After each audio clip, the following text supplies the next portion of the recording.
What is going on, Washington fans? Welcome to the JTFB channel. I'm Josh Taylor, as always, and that is Mason over there. Maybe I can bring up our names. Boom! Mason Kinahan and Josh Taylor. Here we are.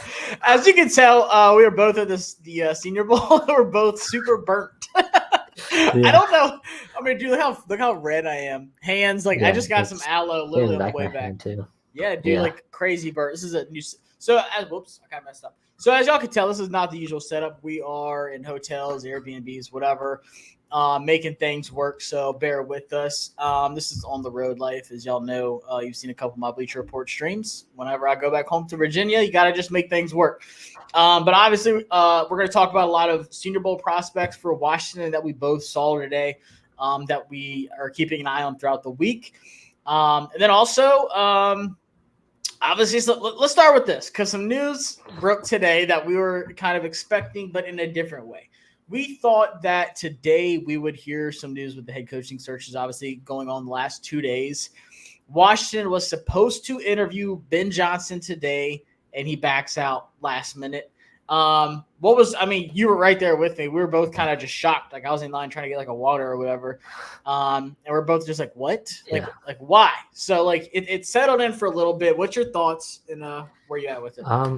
Well, I'm still trying to figure out why he would. There has to be, so I know I talked to you about this already, but there has to be some other reason because there's no way, at least from what I've seen on the field and from what I've listened to when I listen to Ben Johnson interviews and all that, from my perspective, there isn't a reason why for him to stay unless it were to be to win a Super Bowl, which he said it will be for. He said that he wants to win a Super Bowl. He feels like Detroit is the best place he's going to be able to win a Super Bowl, which, I mean, I'm not going to say it isn't compared to Seattle or Washington right now. Detroit is clearly the closest team, but I still think it is shocking. And it even shocked the Washington front office members who found out while they were in the middle of the sky on a plane to go and interview him. So I think it shocked a lot of people today, and it definitely, for the second year in a row now, Ben Johnson's not going to be a head coach. It seems like, and I don't want to speak for, but he did come out and he said a couple things. I just saw a quote where he just said it felt like it wasn't time. Like him and his wife talked about it. They really liked where they were. Respect. I can respect that. I get it. Family aspect of it, it's not just his life. There's more to it. Maybe he just wants to stay in Detroit. But at the same time, like I said, this is 2 years in a row now where it's kind of just been okay, it seems like he's not ready, I guess, to jump into that head coaching role. I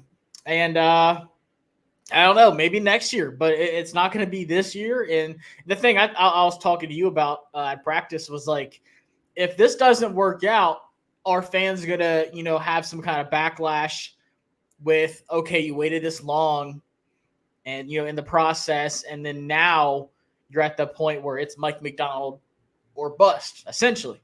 And Michael said, drop it in the chat if you have any questions, comments, concerns. We have no intel towards the front office. We're just at practice, so don't hit us with any what's going on with Ben questions. But I agree with Michael here. We can grow without Ben. It's just I feel like we were so certain about Ben, and we were, I think we were both fans of Ben and what he's done in the offense. It's just, for me, that's the kind of the way the league is going, is offensive head coaches, and now there's none. Obviously, we just saw a minute ago, Slowick is also staying in Houston. He's getting a raise. Maybe 2025 will be the year for him. If you want an offensive head coach, it looks like Eric Bieniemy is your only option, which for me is terrifying. But I don't think this is the end all. I think fans, including myself, are going to be very disappointed if, after all this, it is Dan Quinn. I just said it a second ago. I tweeted it out or posted it, whatever you want to call it. For me, it's Mike Macdonald or Mike Vrabel. I would much rather have a Mike Vrabel head coach than a Dan Quinn head coach, just because I've respected and appreciated Dan Quinn as a defensive coordinator, but when it's come to head coach, it just hasn't done anything for me. So I don't know. That's kind of all we have to say of it for now, but obviously if more things happen, we'll we'll go live. And we're going to go live on Mason's channel tomorrow, talking about practice and stuff. So be sure to tune in for that as well. Just doing some collaborations this week. One thing though, real quick on the coaching, I feel like we are going to get more news tomorrow. Oh, whether Washington hires a head coach or not, we will be getting news tomorrow about how the interviews went today with Aaron Glenn and Dan Quinn. I know Dan Quinn was at the airport for some time today, so it's we're going to be getting news tomorrow, and it's going to leave a lot of Commanders fans anxious because for the next 24 hours. Well, I want to hear how the Aaron Glenn interview went. Like, we haven't heard anything about it yet. We have no idea what time it was, but it sounded like, when we heard the news earlier, they were on the way there. And you mentioned it. Aaron Glenn was the first interview, and then Ben Johnson was going to be the second one. So, we'll definitely hear some news tomorrow, probably when we're at practice. Terry, appreciate the member chat. If y'all haven't heard, memberships for the channel are on. It's only $2.99 a month, and you'll be getting a lot of good membership content. Terry says, please give us some good news about prospects. We need some good news, and we have a lot to talk about. Terry also said, why not interview Hank Fraley, which is, I think you mentioned earlier at practice. Bring him in. It'll at least help out the offensive line. And he's still offensive minded. Random Bobby Slowick is staying in Houston. He just got a raise. So let's talk about practice. Once again, if y'all have any prospects or positions y'all have questions about, drop it in the chat. Where do you want to start? Do you want to go by just random players? Do you want to do positions, teams, or how do you want to do it? Do you want to start with basically we can just do positions, I guess. Okay. Start with quarterback, I guess. Quarterback, yeah. And I told you, I wasn't focused too much on the quarterbacks today just because, for me, it's Caleb, Drake, Jaden Daniels. All three, neither of them are here for the week. From what I saw, Penix looked good today. A couple other people I saw people saying that Penix was looking pretty good. But overall, there wasn't one quarterback that just wowed me today. I think Bo Nix was actually pretty good today too. But yeah, I honestly wasn't looking too much at quarterbacks, so you might have a little bit more for quarterbacks than me. Yeah, I think beyond, Penix and Bo Nix, they kind of just did their thing.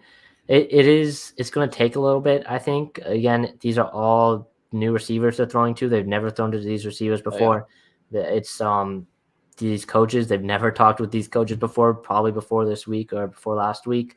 And so it's pretty much a brand new offense that all of these players or all of these quarterbacks are going to have to adjust to over time. And I think today, maybe we were looking for some more wow plays out of some of these quarterbacks. Yeah. It wasn't really any, but also at the same time, based off of just this one day, I'm not going to drastically change my rankings or anything. Yeah, I saw someone, I forgot who it was, someone with NFL Network or ESPN said Bo Nix has played himself into the first round. I said, based off of what? What practice? I don't think he had a day where it's he's a first rounder. That's not what I got out of it. But I will say, and I've told people this before, when you talk to quarterbacks at the Senior Bowl, this is a lot of them, for the first time in their entire career, from high school and college, this is their first time having to go under center and have to learn that kind of pro style of an offense. They're I've never done it before. I remember talking to Malik Willis that year, and he said, I've never done it. So he's just having to go under center, just even getting the handoff, but then also turning your back to the defense and then having to turn, do your drops, fake the handoff, make sure everything goes smoothly. And then you're just resetting your eyes and everything has changed. He said it's just such a different challenge. And it just seems like that's what every quarterback down here is trying to get used to. Now, you don't do it a lot in the league anymore, but still, it's something you have to do eventually, even a little bit. Greg also talked about it. A lot of quarterbacks that went under center and, more so passing and early downs were successful. Example, Jared Goff and Ben Johnson this year were the most successful at doing it. So at some point, it's good to be able to do that. It sets up your run game like Ben Johnson did for the Lions. And they just kind of really help each other out. So I think that's the biggest thing is to watch the we know these guys can throw. It's not one guy I need to see his arm strength. I need to see what he can do. It's just I want to see them get in a rhythm. And I'm sure some guy this week, and I told you, Michael Pratt's my sleeper guy. Honestly, if I had to pick one to play in the league for a long time, it probably would be Michael Pratt. He just has that pro style to him. I think he's a really good arm. He has a really good base. I like his footwork, mechanics. Everything just looks good. For Michael Pratt and that team elevated around him. That's one thing I love about a quarterback is that Tulane team went from like nothing to a team that's beating USC in a big bowl game. So, that's what I think for the quarterbacks. Nothing really blew me away today, though. But like I said, it was early. This is the first time they've ever thrown to most of these guys. So, and you could see it because I even feel like the accuracy for some of these top guys were kind of like a little bit iffy, but I didn't really think of it that much because, again, these are completely different receivers that they've been throwing to over the last few years. Yeah, I'm not changing any draft stock or anything like that based off of today, let alone like this week. I don't think like it's going to take a lot for me to be like, oh, Michael Penix is a first rounder because I don't think he is. But looking at some positions for Washington, I want to start with corners because I feel like you see this a lot, and we've already had a couple do it. We've had a couple DBs back out of the Senior Bowl. This is a really hard place for DBs to look good. If you look good at the Senior Bowl, you're doing something right. Like you have an it factor that separates you. A lot of these drills are one-on-ones where it's very wide receiver friendly. You know, you're not playing like every play is man coverage, pretty much. Yeah. You're one-on-one on an island with a guy like with a Lad McConkey who looked ridiculous today, or like last year Puka Nacua was just on skates, Tank Dell last year. Like it is so hard for DBs to look good in these drills. So I was impressed. The first practice, Cam Hart out of Notre Dame. I told you, like, man, every time I was watching him, didn't matter who he was on. Him and Tez Walker went at it a couple times, and NFL Network showed the one interception he had. It was like a curl route, and he just ran it for Tez and picked it off. That's what I like seeing. And honestly, he wasn't a guy like that was on my list going into this week. But like, and I told you, I don't know what Washington's going to do at DB next year, let alone just corner. Like we talked about safeties and stuff like that too. First off, we don't know who the defensive coordinator is, but regardless of who it is, what do they do at corner next year? Because Kendall Fuller is a free agent. Forbes is a first rounder, but are you really going into the season like, we got to start this guy outside? He's just got to learn how to play. And then you have Ben St. Juste. And then Quan Barton looked good late in the season, something that you talked about today. So, like, corner is pretty high on my list. Like, if you can't go get a Snead from Kansas City or at least re-sign Kendall Fuller, you're in a lot of trouble. You need some day one guys. I don't want to roll out there. Go ahead. I don't want to roll out there with Tariq Castro Fields. Like, again, no.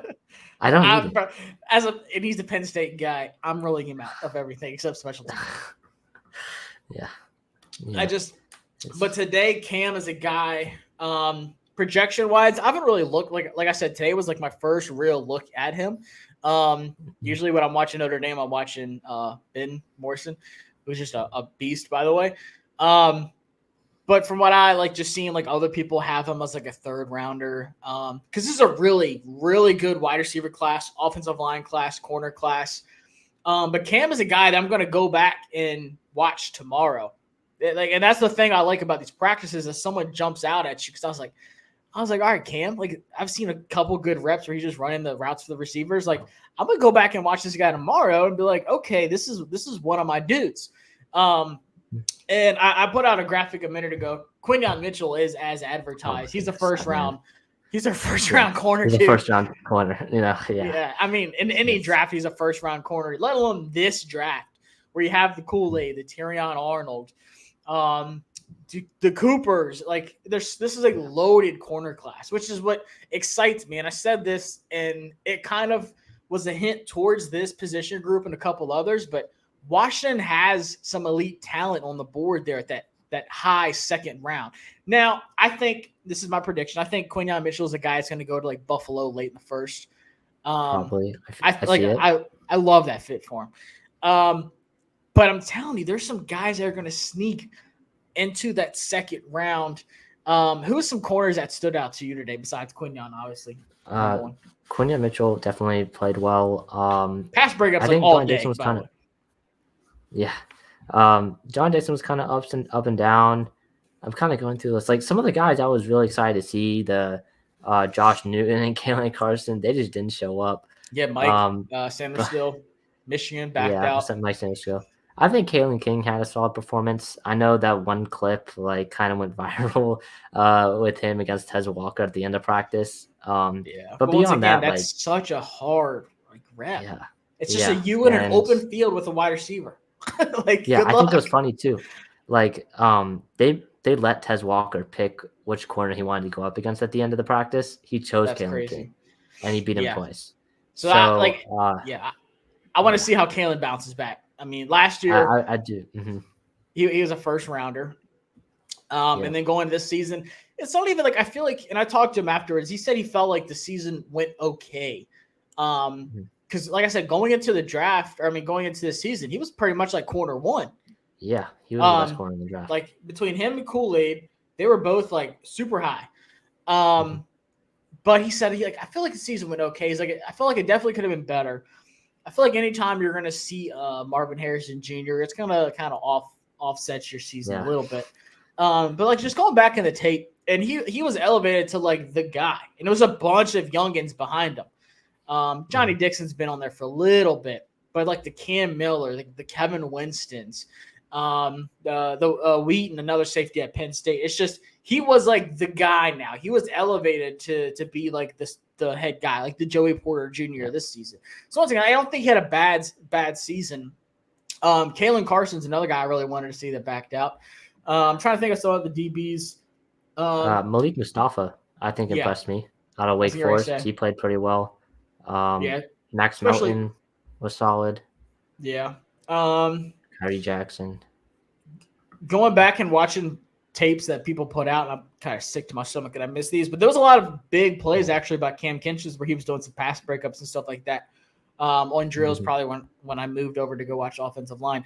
But I saw a couple Cam Kinchins. Obviously, like I said, that's probably my favorite defensive player this draft. Like I hate to say this because this is my favorite player of all time, but I really do see like flashes of Sean Taylor when I watch Cam Kinchins. And it's not just the Miami uniform, but just how instinctive he plays, and he still hits hard even if it's clean. He gets these crazy interceptions. Like, it's just like, how do you catch that? Like that sliding one I showed y'all against Clemson, or when I did the defensive breakdown video for Senior Bowl.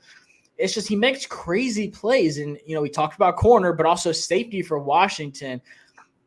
Are they going to pay Cam Curl? We don't know. I think they should, but it depends on what it's going to be. But once again, in that free safety spot, it's been a liability for the last few years. So getting a guy like Malik Mustafa he can move around. I don't think he's like stuck into one spot in safety. But yeah. Yeah, but like Cam, you can put Cameron Kinchins by himself back there, and he'll just be like, all right, cover one, that's fine. I'll be out here on Cam Island, holding it down. So I'm super high on him. I can't wait to see the rest of him. I think of some other DBs that really stood out to me. I think Kyrie Jackson was pretty much. Yeah, Kyrie's a guy that I was surprised by how big he measured in it. Like he is lengthy, and then you see him in person, and you're like, okay, yeah, he actually is really lengthy. And he had some good one-on-one battles. Tez got him the first round, and then second round, he came back, super good hips. I like the way he's able to just, change direction, get upfield really well. So there's some really good corner talent out here. So the main thing I'm looking for is, one, is it going to be a guy that starts opposite Kendall Fuller, or is it going to be a guy that replaces Fuller? Is it someone that's going to be in that high second round? Or are we going to find like some gem in those third, fourth, fifth rounds or something like that? Terry said, how did Max Melton look? And I think, and I told you this at practice today, I think Melton's a super underrated corner. Watching some Rutgers this year in the Big Ten. He's super physical. He's all over the field. That was a guy I've had circled for a while now, so going to keep an eye on him as well. There's some good DBs here so far today. But like I said, it takes a lot for me to be like, wow, this DB was like on fire today. Like, you've got to be getting some like interceptions and like big plays, which Cam Hart did. If you get interceptions on one-on-one drills, like that's like a big check mark for me. You're not just playing zone and like playing off a scheme and like jumping a route. Like, you're running the route. Yeah, I think really the only two that like kind of stood out the most to me, to where I actually they kind of moved the needle a little bit, was Cam Hart and Quinyon Mitchell. Were pretty much the only two guys that at corner that kind of definitely moved the needle with today's practice. But again, it's just one practice. We still got tomorrow, we still got Thursday and Saturday to go. So yeah, that end game, I'm telling you, Cam Hart's going to be circled for me. Like I said, he's definitely on my board now. I would love to see someone that plays his style in Washington. And like I said, if you get interceptions, we need that too. And then we got some safeties as well that we talked about. Let's talk about wide receivers, because I think this is a need on Washington once again, regardless of who the offensive coordinator is. I don't think we re-signed Curtis Samuel. I think he can. I think he can get a bigger bag from a Kansas City, or go back to Carolina. God, poor guy. Go back to someone that just really needs a wide receiver that can give him a pretty noticeable size back. Now we have the money to do it. I just don't see it happening. So for me, like, I want Jahan to go back in the slot. Shout out to Jahan, by the way. Still a Jahan fan. Yep. Ain't going nowhere. He's about to bounce back. Don't worry. Just, oh my God, if Eric Bieniemy comes back as head coach. But anyways, so we have Terry. No, so we have Terry outside, Jahan in the slot. We need somebody that can just get attention and dominate on the other side of Terry. And it helps out everybody. Helps out your quarterback, obviously, but then it helps Jahan and Terry get open. So who are some guys that stood out to you, a wide receiver, that you could see being that guy? Like, we can have some depth guys. I saw some guys that could be depth, but I'm talking like high second round pick in one of those two picks we have.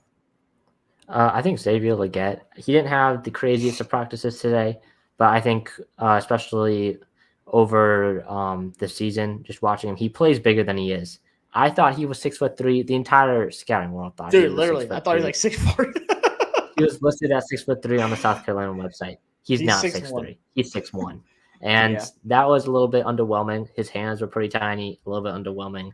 But he plays so big. He plays bigger than like the numbers say. And I think he can definitely he's going to have some wow moments tomorrow and on Thursday.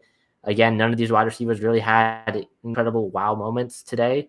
No one really did. But I think over the week, I definitely think Xavier Legette is in for some big time plays. And then another guy was Brendan Rice. I think he had a great game. I know some people were saying he didn't have a great practice. I don't know what they were watching, but I think Brendan Rice. He was held every play too. Yeah, he was getting flagged, but he was still beating defenders. I know I posted a clip of him beating someone while getting held. It was Johnny Dixon, was it Johnny Dixon? Yeah, and got him like 3 straight times. Yeah, Brendan Rice could definitely be had a lot of people wanting to go talk with him after that practice. So yeah, dude, like he had, and this is a practice where you have Michael Penix and Bo Nix and all them. He had a lot of people around him. Like, I was looking around for some players afterwards. I was like, holy smokes, Brendan Rice. I don't know if it's the dad thing or what, but yeah, Brendan Rice had a big crowd. But I'll agree with you. Xavier Legette kind of let me down today. He had some drops today, but I was telling you, he is smaller. I think he's got a good frame though, but he just floats. Like, when you watch him make these crazy, like, go up and get him, high point, and he has really good body control. He has a really good athletic ability. It's just, I'm not sure why he was dropping them today. But like you said, first time, these guys are out here. They're rusty. They haven't played in a long time. So maybe tomorrow he comes back and just lights it up, and we're going to be talking about him the whole video tomorrow. But there's 2 guys that impressed me today. One of them was my dudes already. And then one guy, like, I just knew it was going to happen. But Ladd McConkey's feet are ridiculous. Ladd McConkey has the fastest feet I've probably ever seen. If you told me, if we fast forward to the end of next season and you said, Josh, there was a wide receiver this year that had the kind of breakout that Puka Nacua did, guess who it was? I've been Ladd McConkey. Who else do you think it would be? And of course, like, we don't have the Marvin Harrison Jr., Malik Neighbors kind of wide receiver here. But I think there's still some guys that could sneak into that first, like Legette. Some people have him going to like the Chiefs. I think Ladd is a lock at like this high second. Do you think that's too crazy to say?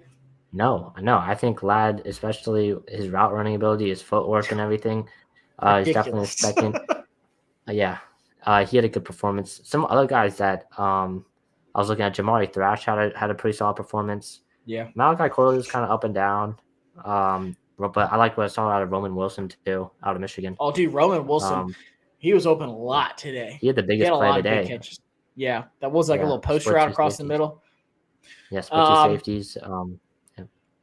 Dude, my hand is so burnt. But yeah, dude, you talked about Malachi, and I just went back and someone posted like every clip of him today, and he Yep. actually like had an even better day. And it's funny because what he was doing today is what he did all season long. For those that don't Right. know, I'm a giant Malachi Corley fan. I'm planning on having him on this channel, talking to him at some point throughout this draft process, because I think that is a guy that could start opposite Terry. And the thing with Malachi, he's the Yak King. He had the most yards after catch in college football last year. He had the most screen yards in college football last year. The guy that he's going to get comped to, and I know people are going to say this is what everyone says every year, but he genuinely is the closest thing to Deebo Samuel since he's come out. The only thing is they don't really ask him to run, the ball out of the backfield that much.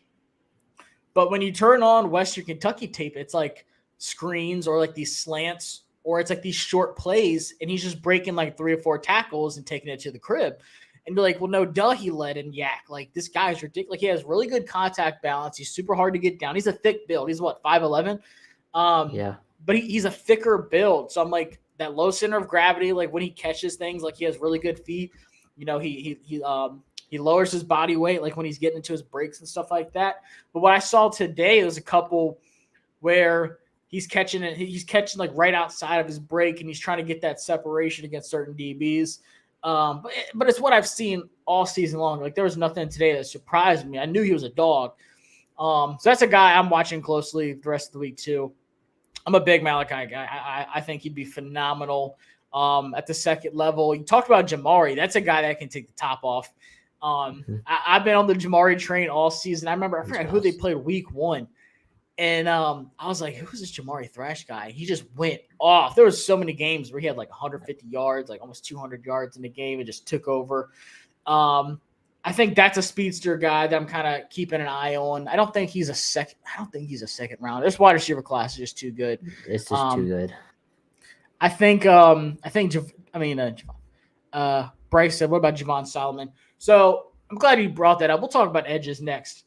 Javon's a guy I was telling you about. I didn't know much about him, but our friend Will covers Troy for 24/7 Sports. Shout out to Will. He's a Washington fan and Alabama fan, so he knows a good guy. And I was like, all right, let me look at these guys, because they got Vidal at running back and they got Javon Solomon at edge. He's short. He's like 6'1", maybe, but he's big. But he had like 16 and a half or 17 sacks this season. Like, their production was through the roof. And I was kind of reminds me of like Carl Brooks last year, who just had a ton of sacks out of Bowling Green. But we're just kind of undersized, and people were just kind of undervaluing him. And Carl had a really good, rookie season with the Packers. The things I've seen, I told you this today, a couple people have comped Javon Solomon to like Bryce Huff. And I told you, like, I think you're on the same train with me. I'm in a couple of group chats where we talk about like free agent targets and stuff like that. Bryce Huff is definitely one of my top targets in free agency. So I'm not mad at all at the Javon Solomon comp to a Bryce Huff caliber guy. Didn't watch him too closely today. Once again, tomorrow I'm going to focus on the trenches, offensive line and defensive line. Like, that's where I'm really going to home in on. But did you see anything out of Solomon, or who? We'll just talk overall defensive line, edge. Yeah. Overall, well, I think probably the highlight of this group is probably Latu. And yeah, he's big, he's fast, he's as advertised. He was going up against some of the top tackles like Charles Fuaga, Kingsley Sumatea, those guys, no problem on some of those reps. So yeah, he's as advertised. Chris Braswell, I didn't like to see a ton of, but from what I saw so far online and stuff, it looked like he had a solid day. Some other edges. Another option, like high second round for Washington. Yeah. Chris Broswell's Darius definitely Robinson. on that list. Yeah, Darius Robinson too. Had a great game. Great practice. I'm trying to think who else is like. Adisa Isaac. Oh yeah, dude. Yeah. Gotta talk about what a Adisa. performance from him. Yeah. Oh, there was a couple plays. There was a play. And what's his name? Brandon Thorne that talks like offensive line. He's like my mastermind for offensive linemen. I watch him closely. There's someone posted a rep. It was like Fuaga versus Adisa Isaac, and he's like the first guy was like, "Oh, Fuaga won this rep and finished it." Blah blah blah blah blah. And Brandon's like, "No." He's like, "Dude, Adisa Isaac won that rep, and he got held on the way down. Like Fuaga had to get outside of his pads and kind of rip him down." So Adisa Isaac going against, in my opinion, the best offensive lineman here, had a really good rep. The speed just pops when you watch Adisa Isaac. Like he can get around that edge and just bend before the tackle even starts like their kick step back. His speed's ridiculous. His get off is ridiculous. Definitely a name to watch in that. Dude, I'm telling you, he was like. When I started like saying like guys like watch him a little bit more closely, like Chop Robinson's getting talked about a lot, but Yanni started talking about Adisa Isaac. He was like ranked like 150 on PFF or something, and then he went up to like top 60, like around like Christmas. I was like, I told y'all like Adisa Isaac's gonna pop out. So yeah, there's some good edge rushers today. I'm trying to think who else really popped. Dude, Sweat's a big dude too. Yeah, because there's some guys on the D-line that Michael Hall out of Ohio State was living in the backfield, and Braden Fisk out of Florida State. Those two dudes, Hall during the morning and Fisk during the afternoon. Yeah, you couldn't stop either of them. Dude, Fisk is like just such. He has like a high motor. There was one play where it was like a run stop, and I think it was, I forgot who it was, but like the edge rusher was like holding the running back. He was just punching the ball like nonstop. Like he's always going. Like he's always moving. Like even when the play's like almost over, like he's trying to make a play. And we talked about this too. Is there still a chance that Washington would trade John Allen? And you said, what could we get for him? I said a second and a fifth. Like, I feel like that's very reasonable. Maybe that's a little too generous. Maybe a second and a fourth. People are going to disagree with that. But I don't think they will. So like, I'm kind of watching some D tackles. Obviously Murphy was like our guy. He backed out of the Senior Bowl, but like you said, Sweat's still here. There's a couple plays going back against. Yeah, he refused to weigh in, and I saw why. He's a honker. Definitely. But there's a couple plays where he was in the backfield on Jackson Powers Johnson, he's had a really good day today too. We'll talk about offensive linemen. But that interior defensive lineman. So I'm not keeping two eyes on them, but I've got one where I'm just kind of like, just in case, like you said at practice, like, are we really going to just run with Phil Mathis if that's the case in the middle? No, you've got to have a plan. And especially if we do get a second, we have 3 seconds. I'm looking at Murphy. I'm looking at Sweat. Who else in the interior D line? Probably go that high. That was here this week. That was here. Yeah. I don't know. Fisk maybe. Oh, dude, I think Fisk could be a late second guy. I wouldn't take him early second. I would say Dorless if he didn't cut down. Yeah, it seems like maybe Wingo would be like a round guy. Like I wouldn't be too mad about. Yeah. But there's definitely some options. Terry said, how was Luke McCaffrey's routes and feet compared to McConkey? Luke made some plays today too. Him and the running back out of New Hampshire both had some like finesse moves. They both had some finesse moves. There's a couple routes that I saw out of Luke that looked good. Just those McCaffrey genes kicking in. But there's nobody's feet comparing to Ladd McConkey. Like they are moving all the time. Like I just want to see him run like a foot fire release like every time, just and then just go one way. He did like 2 whip routes today where I was just like, the DB was like just hanging on for a dear life. Like we need to throw him a life jacket. Because they had no answers for Ladd McConkey. I would say also McCaffrey's he's bigger than McConkey as well. Yeah, definitely saw that when I was there. Yeah, I was surprised at how big Luke McCaffrey is too. Because I guess Christian McCaffrey, you don't think he's that big, but I saw Luke and I was like, oh man. Yeah, he's definitely a little bigger. Oh yeah, Marshawn Nealon had a really good day today too. Rsformer84 mentioned Marshawn Nealon, once again, a really high productive player out of Western Michigan. tall, lengthy player. Definitely was in the backfield a bunch. There was one play, I think, was it Hartman? Someone got sacked like 3 times. Remember? They rolled out to that left side, and you said, "Oh, someone was it there." during the second practice? I think it was the first. No, it was the first one. Yeah, it was Hartman. Yeah, Hartman rolled out to the left. Marshawn Nealon was there fast. Mm-hmm. And then there was a linebacker. I can't remember who else was there. Like came right after that. Was it Hall? It might have been Michael Hall. Was definitely. It might have been him. Yeah, because it was on the left side of the line. But I just remember like Marshawn Nealon was in the backfield fast. And I was like, holy smokes! Yeah. I'm like, who's that guy? Then I got to look and I saw the Western Michigan helmet. And I was like, yep. And it's crazy because this is the one thing I like about the Senior Bowl. Like every year there's like some kind of like smaller school, player that you don't really know about that had a really good year. And they come here and just like show that they can compete against the best. I'll have to go back and see who that rep was against. Tackle wise, I don't think it was against like Fuaga. No, it was Isaiah Adams out of Illinois. He did not have a fun day. No.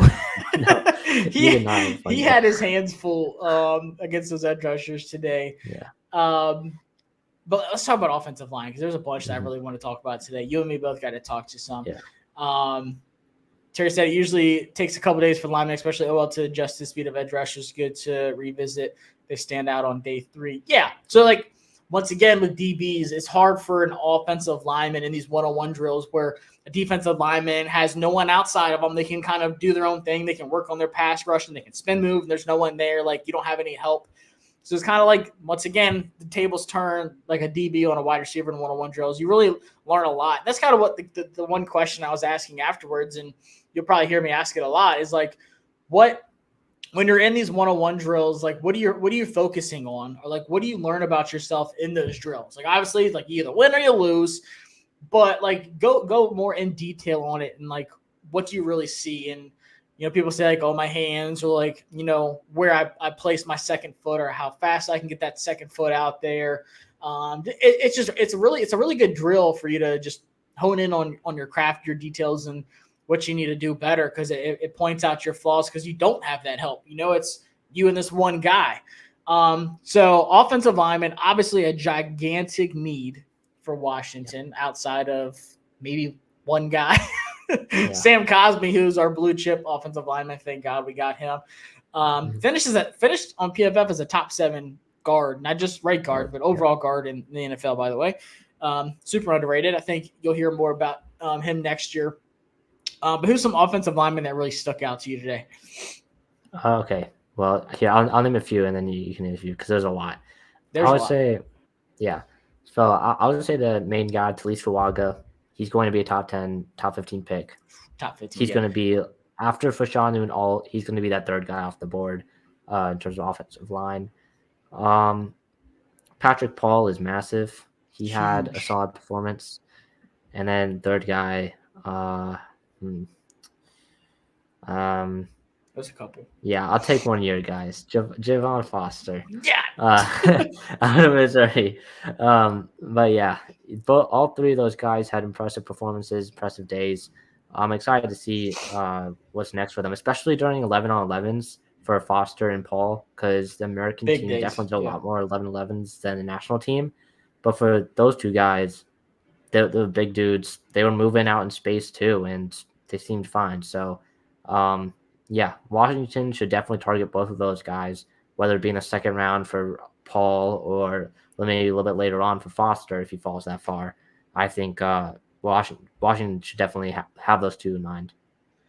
Yeah, Foster is a guy that I started watching him in the middle of the season, and then he had a really good Ohio State game, and I was like, that's it. It's in the graphic. I said, future Washington Commander Javon Foster, because he was one of the highest graded tackles in all of college football last year too. Like, he was like top 3.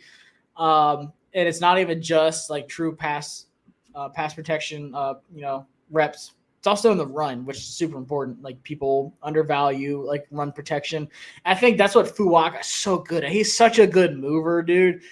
Like, him and Fatanu too. And God, I wish Fatanu would have stayed in.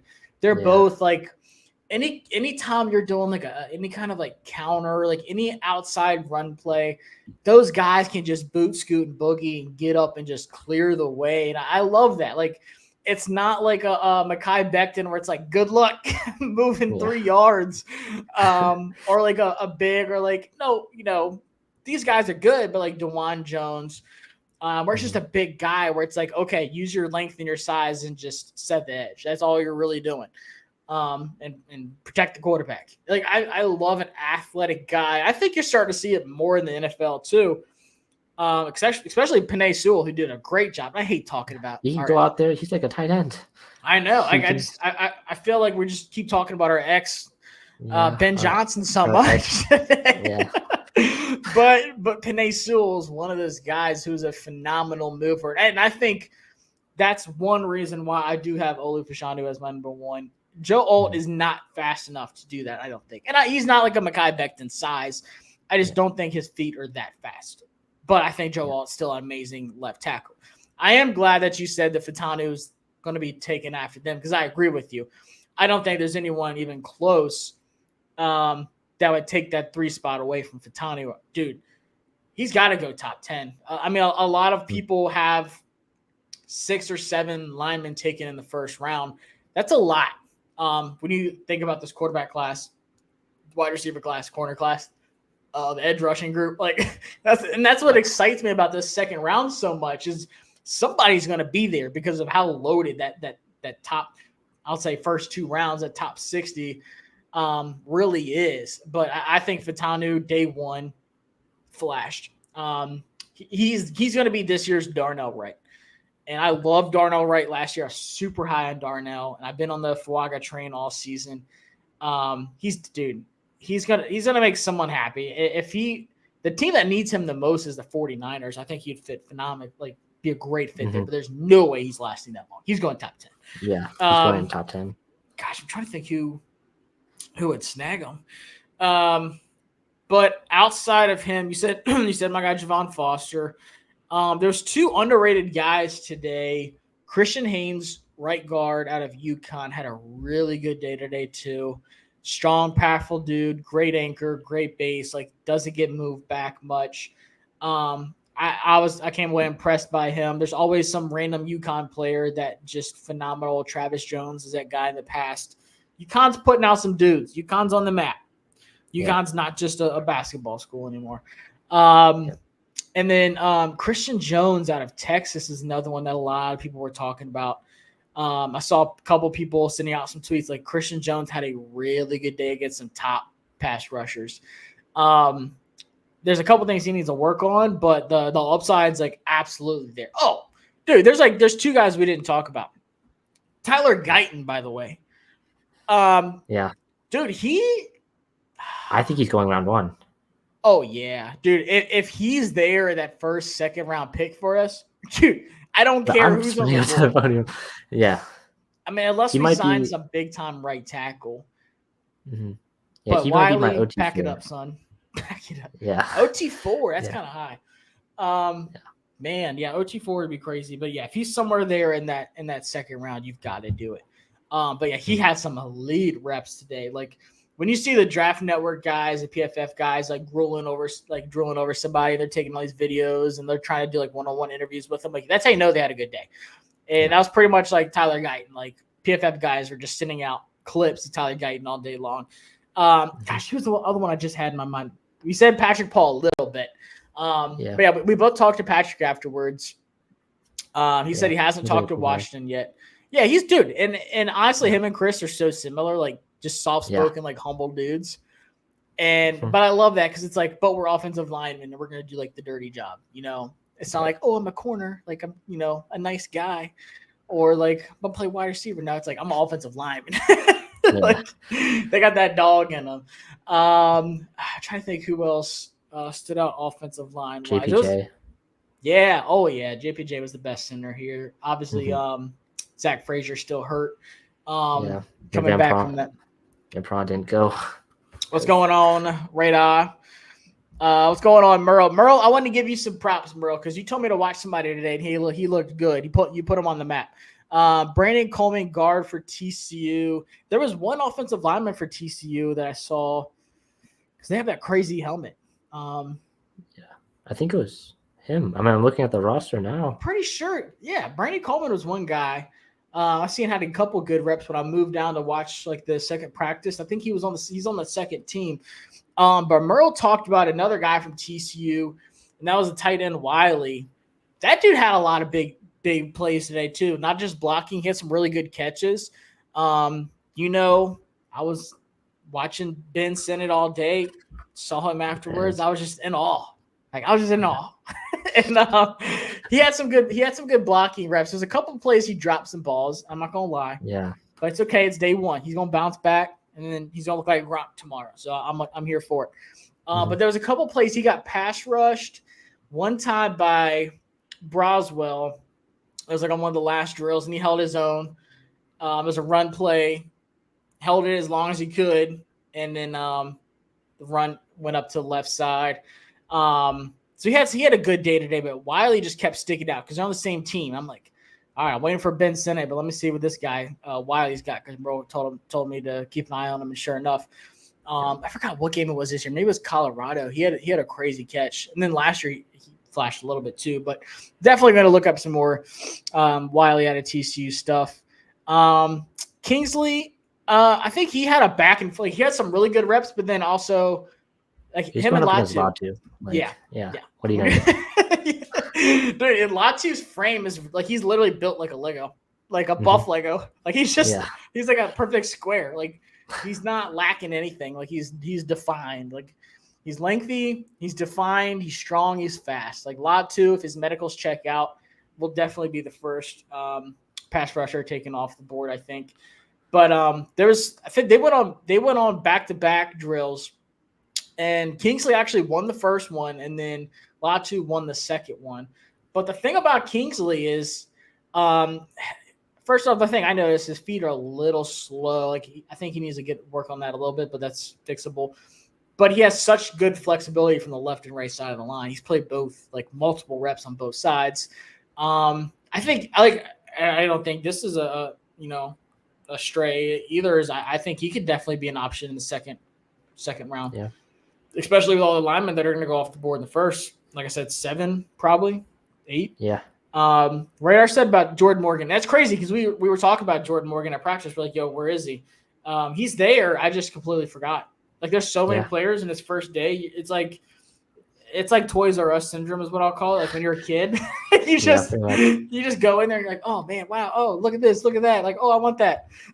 And then you're like, I forgot he was good to the end too. Yeah, he was on the first team. You said he's on the first team. Yeah. Yeah. So first team. I mean, I was looking at wide receivers, DBs. First team was stacked offensively. Oh yeah, it was hard to just look at linemen.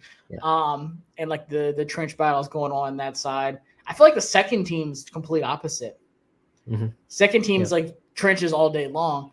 So like maybe tomorrow will be my boring day where I I just kind of flip it and watch the downside of both. But no, I do like Kingsley as an option in the second. I do like Jordan Morgan, Patrick Paul. So I think the Senior Bowl is going to be a good spot for you and me to both look at some possible options in that second round because we both. I mean, God, even though there's some fans out there that still aren't ready to admit it, we're not trading back. We're not rolling with Sam Howell. Yeah. I had so many people today said, oh, we're not getting Ben Johnson. We're trading back and we're going to get Michael Penix or we're going to roll with Sam Howell. Guys, that's not happening. So find your starting offensive lineman in the second round. You know, like I said, obviously we don't know what's going to happen in free agency, but there's some really good talent in the second round where I feel fine. Like if we get like 1 or 2 guys in free agency, like Dotson to play left guard out of, from the Rams, or even if we still steal Jonah Jackson, and then just go like tackle and then the draft, I'm fine with that.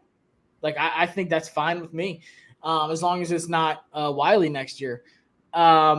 Is JPJ this year's John Michael Schmitz? He's better. Yeah, dude, and it's crazy. Because JPJ has only been playing center for 1 year? Yeah, I mean, he got reps at guard today, and he looked good. Yeah. Yeah, so, someone said earlier, I saw – he could play left guard or center for us.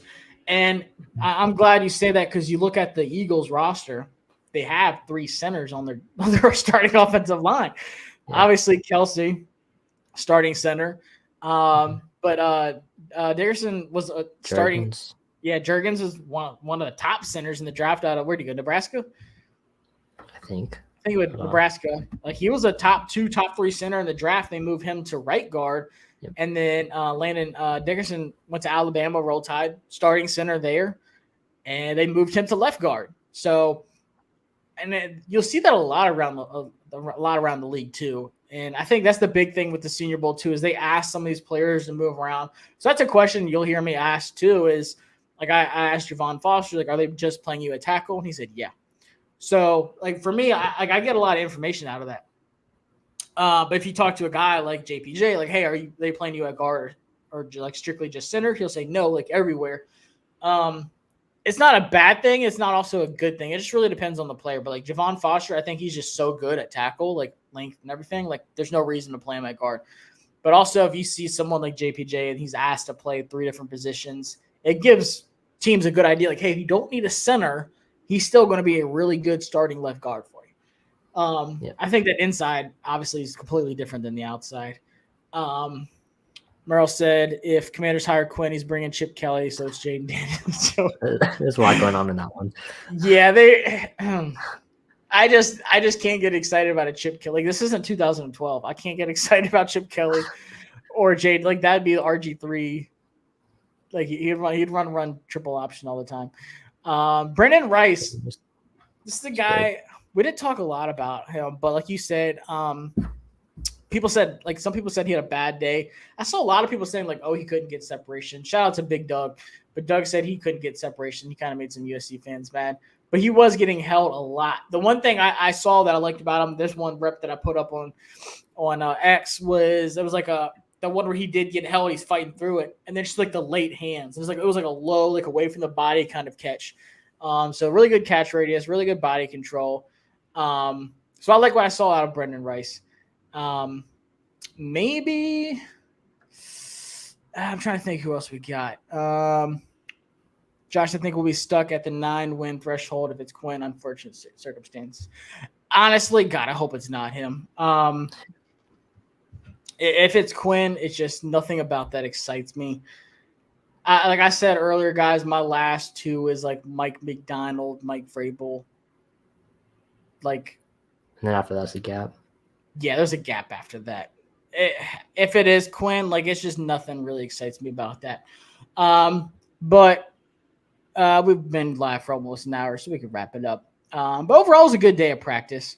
I think Mason's kind of frozen on my screen. Yeah, I've been frozen. Okay. Hey, hotel Wi-Fi, bro. That's why I got an Airbnb, because I was like, I'm not doing it again. Happened every year, but you're still here with us. So yeah, just enjoy this view of Mason. But overall, it was a good day of practice. Definitely gonna put some sunscreen on tomorrow. Gonna lather up with some aloe tonight for sure. Try to heal from this. But it was warmer than I thought. I thought it was gonna be like mid 40s and 50s, but it was like mid high 60s. That was great. But just real quick, name 3 people you're watching closely for Washington tomorrow. Okay, tomorrow, if he's still there, Quinyon Mitchell. He said if he's still there, and that does happen. The day 1 pulls do happen. Mm-hmm. Yeah, Quinyon Mitchell. I think Dominic Puny was a guy I didn't really watch a lot today. Yeah. I'll be watching him a lot tomorrow, and then I think I'll go wide receiver. I keep on mentioning him, but Ricky Pearsall. You know what? Because that guy. No, it's not just because of that. He's a guy. He's a guy. He is a guy. He got he's separation a lot today. I agree with you. I'm gonna try to pick some different ones. I'm gonna say tomorrow, our swimmer guessed one of mine. Cedric Gray is a guy I've been high on, linebacker out of North Carolina. I'm glad you mentioned Puny though, because he can play left tackle, left guard, which is really hard to do. He can play both out of Kansas. So I'm gonna go Cedric Gray at linebacker. Offensive line, I want to take a closer look at tomorrow. So I'm just gonna say left tackle. Because I think there's a lot here with Jordan Morgan, Patrick Paul, Kingsley, Javon Foster. I think it's a really solid group. Like Jim did a really good job on getting the linemen and getting them to stay. And then I'm gonna go Cam Hart, man. Like I think I want to come away from this week like the most impressed by Cam Hart. Hopefully he doesn't let me down the rest of the week. I'm hyping him up today. He's gonna like suck tomorrow, but yeah, left tackle. You'll see me watching some trenches, so I'll be doing some videos on offensive line and edge rushers tomorrow mostly. Like I said, Cam and so radar. Yeah, Christian Jones had a really good day. Right tackle out of Texas. Got a lot of people's attention in the draft community. We talked about him heavily this afternoon. So definitely someone I'm going to watch. Like I said, when I watch offensive line tomorrow, he's definitely what I'm going to circle back on. And Peyton Wilson, super lengthy guy. He had a couple plays today too, a couple like run stops up the middle, which they're not going like all out on these dudes. They're not going to light somebody up in the A-gap. Like, this is a Senior Bowl. It's not a game day yet. But yeah, Peyton Wilson, Cedric Gray tomorrow. Those are two guys that y'all know I'm high on. But yeah, man, overall good day. This is your first practice at Senior Bowl. Overall thoughts? First practice. Successful? Yeah, I think it was successful. A lot of stuff done. Got to talk to a lot of people. Learned a lot and learned that the sun exists. So yeah, and it's right on us.